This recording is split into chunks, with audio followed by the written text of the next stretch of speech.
ಶುಭೋದಯ, ನಮಸ್ಕಾರ, welcome to Yoyo Kannada. ಬನ್ನೀಗ ನೋಡೋಣ ಕರುನಾಡಿನ ಪ್ರಮುಖ 5 ಬ್ರೇಕಿಂಗ್ ನ್ಯೂಸ್ಗಳು. ಕಬ್ಬು ಬೆಳೆಗಾರರ ಹೋರಾಟ ಯಾವಾಗ ಬೇಕಾದರೂ ಹೆಚ್ಚಾಗಬಹುದು. ರಾಜ್ಯ ಸರ್ಕಾರದ ನಿರ್ಲಕ್ಷ್ಯದಿಂದ ಇಂತಹ ಸಮಸ್ಯೆ ನಿರ್ಮಾಣವಾಗಿದೆ ಎಂದು ಸಂಸದ ಜಗದೀಶ್ ಶೆಟ್ಟಾರ್ ಆರೋಪಿಸಿದ್ದಾರೆ. ಸರ್ಕಾರ ಯಾವ ಸಂದರ್ಭದಲ್ಲಿ ಏನ್ ಮಾಡಬೇಕು ಅದನ್ನ ಮಾಡಿಲ್ಲ. ಸಕ್ಕರೆ ಮಂತ್ರಿಗಳಿಗೆ ಎಲ್ಲ ಗೊತ್ತಿರುತ್ತದೆ. ನಾನು ಸಕ್ಕರೆ ಮಂತ್ರಿ ಹಾಗೂ ಮುಖ್ಯಮಂತ್ರಿಯಾಗಿ ಕೆಲಸ ಮಾಡಿದ್ದೇನೆ. ರೈತರು ಕಾರ್ಖಾನೆ ಮಾಲೀಕರನ್ನ ಕರೆಯಿಸಿ ಸಭೆ ಮಾಡುತ್ತಿದ್ದೆ. ರೈತರ ಹೋರಾಟ ನಡೆದು 8 ದಿನಕ್ಕೆ ಮುಖ್ಯಮಂತ್ರಿ ಸಭೆ ಮಾಡುತ್ತಾರೆ. ಅಲ್ಲಿಂದಲೇ ಕಾನೂನು ಸುವ್ಯವಸ್ಥೆ ಹದಗೆಟ್ಟಿದ್ದು ಸರ್ಕಾರದ ನಿರ್ಧಾರಕ್ಕೆ ರೈತರು ಇನ್ನೂ ಸಂಪೂರ್ಣವಾಗಿ ಒಪ್ಪಿಲ್ಲ. ಒಂದೊಂದು ಕಡೆ ಒಂದೊಂದು ದರ ಇರುತ್ತದೆ. ಪರಿಸ್ಥಿತಿ ತಿಳಿದುಕೊಂಡು ನಿರ್ಧಾರ ಕೈಗೊಳ್ಳಬೇಕಾಗಿತ್ತು. ತರಾತುರಿಯಲ್ಲಿ ನಿರ್ಧಾರ ಮಾಡಿದ್ದು ಇನ್ನು ಲಿಖಿತ ಆದೇಶವಾಗಿಲ್ಲ. ಕಾರ್ಖಾನೆ ಮಾಲೀಕರು ದುಡ್ಡು ಕೊಡದೆ ಹೋದರೆ ನೀವು ವಸೂಲಿ ಮಾಡಿ ಕೊಡುತ್ತೀರಾ ಎಂದು ಸರ್ಕಾರಕ್ಕೆ ಪ್ರಶ್ನಿಸಿದ್ರು.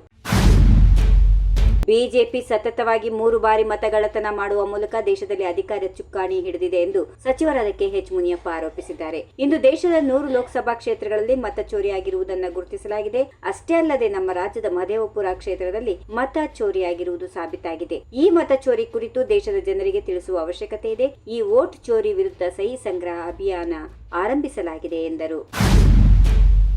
ಯಾವಾಗಲೂ ನಮ್ಮ ಸರ್ಕಾರ ರೈತರ ಪರ. ಕಬ್ಬಿನ ದರ ಹೆಚ್ಚಿಸಲು ರೈತರು ನಡೆಸುತ್ತಿರುವ ಹೋರಾಟಕ್ಕೆ ರಾಜ್ಯ ಸರ್ಕಾರ ಸ್ಪಂದಿಸುತ್ತಿದೆ. ಬೇರೆ ರಾಜ್ಯದಲ್ಲಿ ರೈತರು ಆತ್ಮಹತ್ಯೆ ಮಾಡಿಕೊಂಡಾಗ ಬಿಜೆಪಿಯವರು ಎಲ್ಲಿ ಹೋಗಿದ್ರು? ರಾಜ್ಯದಲ್ಲಿ ಕಾಂಗ್ರೆಸ್ ಸರ್ಕಾರ ಅಧಿಕಾರದಲ್ಲಿದೆ ಎಂಬ ಕಾರಣಕ್ಕೆ ದೊಡ್ಡದಾಗಿ ಮಾತನಾಡುತ್ತಿದ್ದಾರೆಂದು ಜಿಲ್ಲಾ ಉಸ್ತುವಾರಿ ಸಚಿವ ಸಂತೋಷ್ ಲಾಡ್ ಬಿಜೆಪಿ ವಿರುದ್ಧ ಹರಿಹಾಯ್ದರು. ಬಿಜೆಪಿ ಅಧಿಕಾರದಲ್ಲಿದ್ದ ವೇಳೆಯಲ್ಲಿಯೇ ದೇಶದಲ್ಲಿ ಎಷ್ಟೋ ಜನ ರೈತರು ಆತ್ಮಹತ್ಯೆ ಮಾಡಿಕೊಂಡಿದ್ದಾರೆ. ಮಹಾರಾಷ್ಟ್ರದಲ್ಲಿ ಬಿಜೆಪಿ ಅವಧಿಯಲ್ಲಿಯೇ 700ಕ್ಕೂ ಹೆಚ್ಚು ರೈತರು ಆತ್ಮಹತ್ಯೆಗೆ ಶರಣಾಗಿದ್ದಾರೆ. ಈ ಕುರಿತು ಯಾವುದೇ ಬಿಜೆಪಿ ನಾಯಕರು ಮಾತನಾಡುವುದಿಲ್ಲ ಎಂದರು. ಕಬ್ಬಿನ ದರ ಸಂಬಂಧ ಸಿಎಂ ಸಿದ್ದರಾಮಯ್ಯ ಮತ್ತು ಕೇಂದ್ರ ಸಚಿವ ಪ್ರಹ್ಲಾದ್ ಜೋಶಿ ಮಧ್ಯೆ ಲೆಟರ್ ವಾರ್ ಮುಂದುವರೆದಿದೆ. ರೈತರಿಗೆ ಪಾರದರ್ಶಕತೆ ಬೇಕಿದೆಯೇ ವಿನಃ ನೌಟಂಕಿ ಅಲ್ಲ ಎಂದು ಸಿಎಂ ಸಿದ್ದರಾಮಯ್ಯ ಅವರು ಕೇಂದ್ರ ಸಚಿವ ಪ್ರಹ್ಲಾದ್ ಜೋಶಿ ಬರೆದಿರುವ ಪತ್ರಕ್ಕೆ ಪ್ರತಿಯಾಗಿ ವಾಪಸ್ ಪತ್ರ ಬರೆದು ತಿರುಗೇಟು ನೀಡಿದ್ದಾರೆ. ಕೇಂದ್ರ ಸರ್ಕಾರವು ಮೂಲಭೂತ ಸಮಸ್ಯೆಯಿಂದ ತಪ್ಪಿಸಿಕೊಳ್ತಾ ಇದೆ. ಉತ್ಪಾದನಾ ವೆಚ್ಚ ಮತ್ತು ಕಬ್ಬು ಬೆಲೆಯ ವಾಸ್ತವ ಪರಿಸ್ಥಿತಿಯ ನಡುವಿನ ಅಗಾಧ ಅಂತರ ಲಕ್ಷಾಂತರ ರೈತರನ್ನ ಸಂಕಷ್ಟಕ್ಕೆ ತಳ್ಳಿದೆ ಎಂದು ಮುಖ್ಯಮಂತ್ರಿ ಸಿದ್ದರಾಮಯ್ಯ ಅವರು ಆಕ್ರೋಶ ವ್ಯಕ್ತಪಡಿಸಿದ್ದಾರೆ.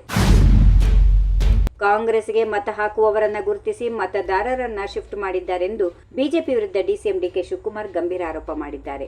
ಕಲಬುರಗಿ ಜಿಲ್ಲೆಯ ಆಳಂದ ಕ್ಷೇತ್ರದಲ್ಲೂ ಮತಗಳ್ಳತನ ನಡೆದಿದೆ.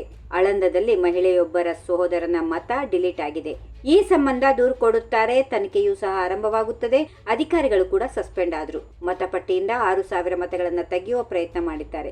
ಮತಗಳ್ಳತನ ಸಂಬಂಧ ಈಗಾಗಲೇ ಎಸ್ಐಟಿ ತನಿಖೆ ನಡೆಸುತ್ತಾ ಇದ್ದು ಹೊರ ರಾಜ್ಯದವರಿಂದ ಮತ ಡಿಲೀಟ್ ಮಾಡುವ ಪ್ರಯತ್ನ ನಡೆದಿದೆ. ಒಟ್ಟು 13,000 ನಕಲು ಮಾಡಿದರೂ ಗರುಡ ಆಪ್ ಬಳಸಿ ದುರ್ಬಳಕೆ ಮಾಡಿಕೊಂಡಿದ್ದಾರೆ ಎಂದು ಆರೋಪಿಸಿದರು.